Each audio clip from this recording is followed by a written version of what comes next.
Лёва начал покашливать. И вот я прямо во дворе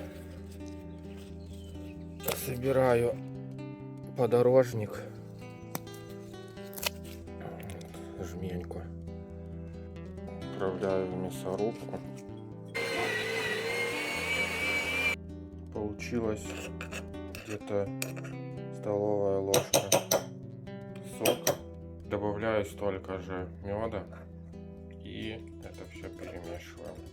Вот чайную ложку полученного сиропа 3 раза в день додавать